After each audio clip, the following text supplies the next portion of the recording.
안녕하세요. 오늘도 사연 살롱을 찾아주셔서 감사합니다. 이야기는 결혼 직후부터 시작돼요. 저희 시댁에 갑자기 급전이 필요하다고 하시길래 결혼 전에 신랑이 모아두었던 돈과 은행에서 빌린 것으로 시어머님께서 필요하다고 하시는 액수의 돈을 드렸어요. 그 후 또 각종 시댁 살림살이들을 바꿔드리기 시작했어요. TV, 냉장고, 세탁기, 소파 등등, 심지어 커튼까지 거의 리뉴얼 수준으로 말이죠. 저희 부부가 맞벌이라서 신용카드가 여러 장 있으니까 그 덕분에 그런 지속적인 지출들이 가능했었죠. 솔직히 해드리기 싫을 때도 많았지만 그런 저를 움직이게 만들었던 건 바로 시어머니의 유난히 촌스럽고 불쌍해 보이는 외모였어요. 연세보다 10년여는 더 늙어 보이시고 하여튼 뭔가 도와드리고 싶은 마음을 아주 강하게 불러일으키는 겉모습을 하고 계세요. 게다가 시어머니의 동정심 유발 화법도 한몫을 했어요. 평소에 나약해 보이는 말씀들을 자주 늘어놓으셨죠. 아이고, 내가 몸이 많이 약해. 언제 갈지 모르겠네. 아이고, 나도 다른 사람들처럼 저런 거 한번 해봤으면 원이 없겠네. 내가 예전에 무슨 고생을 했고, 뭐뭐에 한이 맺혔네. 어쩌네. 시어머니께서 그렇게 말씀하시는 걸 가만히 듣고 있으면 제 손이 저절로 지갑을 열게 돼요. 어떻게 보면 참, 동정심 불러일으키는 쪽으로는 아주 재능을 타고나신 분 같아요. 어떨 때는 존경심마저 들어요. 근데 서서히 반전이 일어나기 시작했어요. 시어머니께서 최신 유행의 옷과 액세서리들을 사 모으기 시작했고, 심지어는 백은 루이비통이지 말을 달고 사셨어요. 또 연예인 수준의 눈화장에다 볼터치에다가 시어머니께서 20대 시절엔 정말 예뻤다고 하시면서 마치 20대로 돌아가시려고 하시는 듯한 모습까지 보이셨어요. 사실 그런 노력들 덕분인지 적어도 뒷모습만큼은 30대 정도까지 근접하기는 했어요. 하여튼 그렇게 촌티가 나던 시어머니의 외모는 완전 반전을 이루었고 나약했었던 그분의 말투는 점점 터프하게, 정확히는 험하게 변하게 되었어요. 여러분들이 아시는 수많은 쌍시옷자 들어가는 말들에다가 심지어 영어로 된 욕도 썼어요. F땡 같은 말들이죠. 거기다가 더해서 물건 집어던지기랑 소리 지르기 등등은 아주 예사였고 본인의 딸한테조차도 망할 땡 어쩌고 등등의 거친 말씀도 하시고 차마 여기 쓰기도 부끄러울 정도의 험담을 매일같이 늘어놨어요. 아주 엉망으로 변해갔어요. 시어머니는 평소에 약간의 감기 기운만 있어도 약을 아주 독하게 지어달라고 의사 선생님께 말을 해서 일부러 빈속에다가 독한 약을 드시고는 위장에 탈이 나서 입원하고 병을 만들어서 계속 그렇게 병원과 함께 세월을 보내고 게다가 병원은 무조건 큰 병원만 찾았어요. 그래서 의학 상식은 거의 전문가 수준이고 TV에 방영된 병만 보면 그거 검사해 봐야 한다고 병원으로 직행을 했어요. 그래서 지방부터 서울까지 대학병원을 수없이 드나드셨고요. 하지만 그때마다 아무 이상이 없었고 오히려 연세에 비해 너무 건강하다는 말만 들었고 심지어 여러 의사 선생님께 며느님보다 더 건강하세요 라는 말까지 들으셨죠. 작년 초에는 두 팔이 만세가 안 된다고 하시다가 잠잠하더니 다시 그해 7월 달에 저희 가족이 휴가 중에 있는데 아직도 만세가 안 된다고 하시면서 큰 병원에 가서 반드시 MRI 찍어야 한다고 하길래 저희 식구가 휴가지에서 바로 시댁으로 복귀했던 적이 있었어요. 그런데 저희를 본 시어머니가 응? 그게 오늘이었어? 진짜 헐이었죠. 어처구니가 없었어요. 하여튼 그렇게 찍은 MRI는 당연히 아무 이상 없었어요.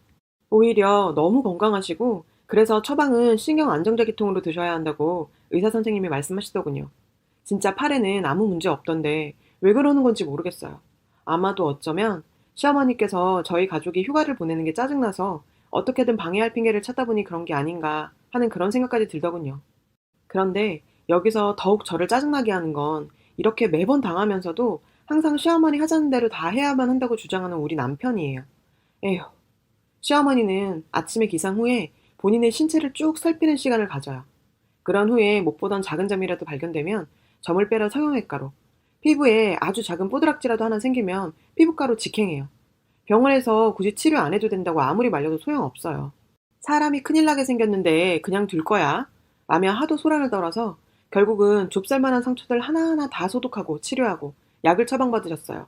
하여튼 무슨 발톱 색깔만 약간 변해도 무조건 병원으로 직행하는 거죠. 아무래도 큰 병이 든 것 같다고 하면서요. 진짜 병원비 대기에 여념이 없었죠.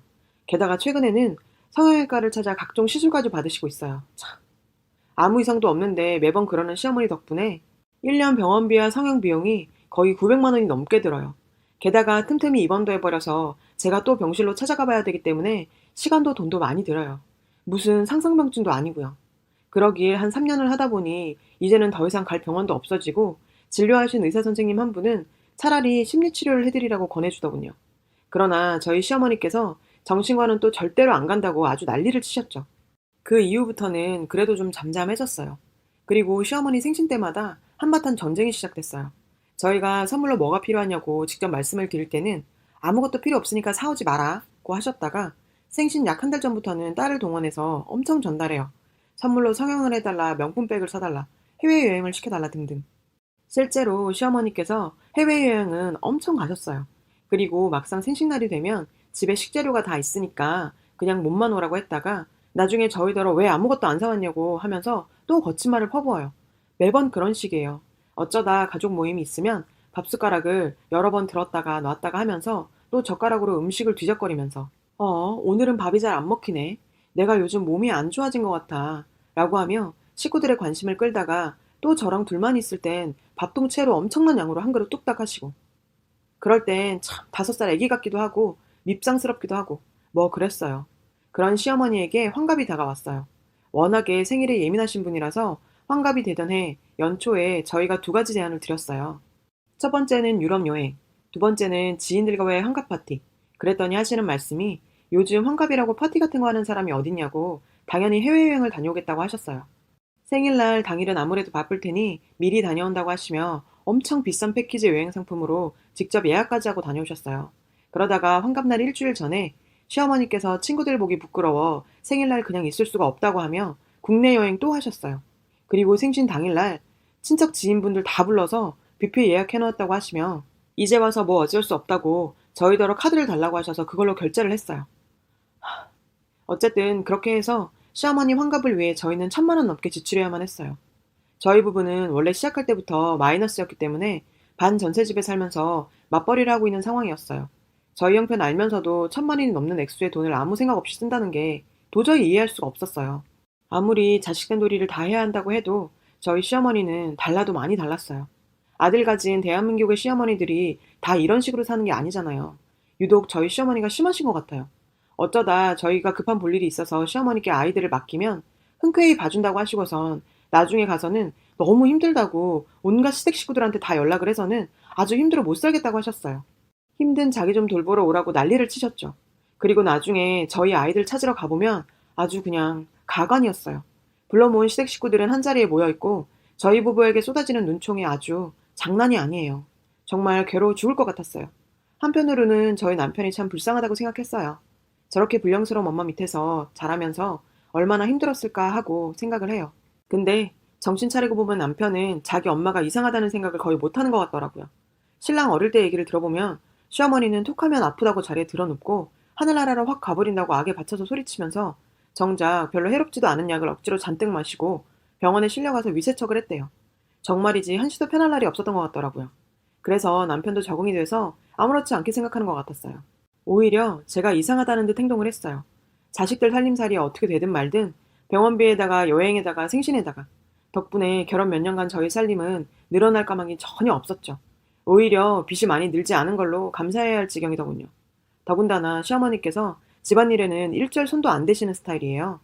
며느리 시집살이 시킬 수 없다며 우리 집 부엌은 근처에도 안 가셨는데 남편이 없어지면 냉장고를 열어서 정리가 이게 뭐냐며 물건 내던지시면서 저를 심하게 야단쳤어요.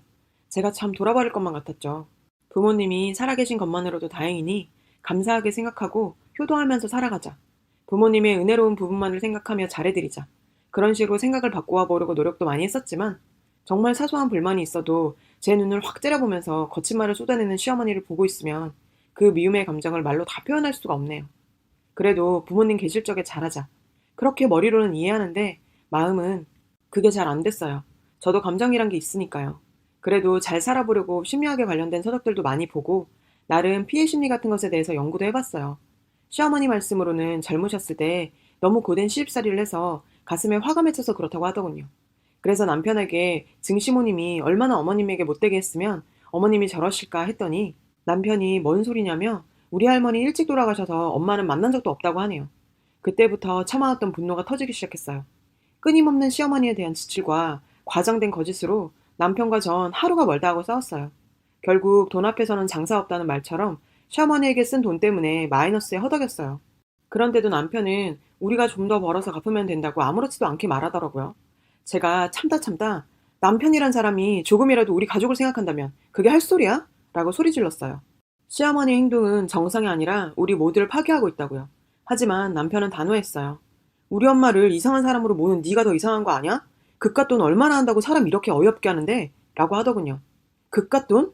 지금까지 시어머니에게 쓴 돈만 얼만 줄 알아? 8천이 넘어 8천. 우리 집은 반전세에 전세도 못 갔어. 결혼해서 돈을 모으기는커녕 마이너스 통장에 시어머니 사치생활 유지하려고 은행에 빚만 늘었다고. 뚫린 힘이라고 함부로 나불대지 마라. 그럴 거면 결혼을 왜 했고 애는 왜 낳았는데? 남편에게 한 번도 말하지 않았던 진심을 퍼부었어요. 그 다음 남편 반응이 가관이었어요. 제가 이런 상태인데도 남편은 끝까지 시어머니 편을 들더군요.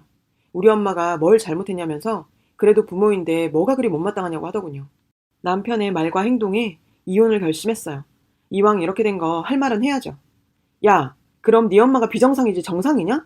그냥 정신병이야. 솔직히 병원에서도 정신과 가보라는데 인정 안 하는 건 너랑 네 엄마잖아. 네가 볼 때야 약한 척 소녀인 척 하겠지만 내 앞에선 괴물이고 악마야. 매번 사람들 앞에서 입맛 없다고 약한 척하다 나랑 있으면 어떤 줄 아니? 그냥 밥통 채로 밥 퍼드셔. 그걸 네가 알아? 네 집 주제에 루이비통이 가당키나 하니? 네가 언제 나 루이비통백 사준 적이나 있어? 돈도 없는데 뭔 맨날 명품이야. 얼굴에 보톡스는 어떻고. 진짜 못 봐주겠어. 어차피 난 더 이상 살 생각 없어. 할 만큼 했고. 돈 한 푼 없는 집안 남은 것도 가지고 갈 것도 없어. 꼴도 보기 싫어. 저런 엄마랑 같이 살았으면 네 어린 시절은 어땠을까 싶어 불쌍해서 같이 살아줬더니 역시 피는 못 속이는구나. 너도 네 엄마 모시고 잘 살아봐라. 내 앞에서 당장 꺼져버려. 퍼부었어요. 남편은 당당히 엄마 편이더니 안 그러던 제가 그런 게 이상했는지 자기도 평소에 안 하던 눈웃음을 치면서 왜 그래 엄마 그런 거 한두 번도 아니고 자기가 이해해 내가 잘할게 이러는데 좀 역겹더라고요. 이래저래 해서 갈라서기로 했어요. 어떻게든 살아보려고 나름대로 남편에게 애정도 가지고 최선을 다해 살아보려고 했지만 이런 집구석에는 아무 희망도 없다는 걸 깨달았어요. 효자 남편과 못 산다는 말 맞는 말이네요. 긴 글 끝까지 읽어주셔서 감사합니다. 여러분 사연 댓글에 응원과 현명한 조언 부탁드려요. 좋아요와 구독은 저에게 큰 힘이 됩니다. 오늘도 좋은 일 가득하세요.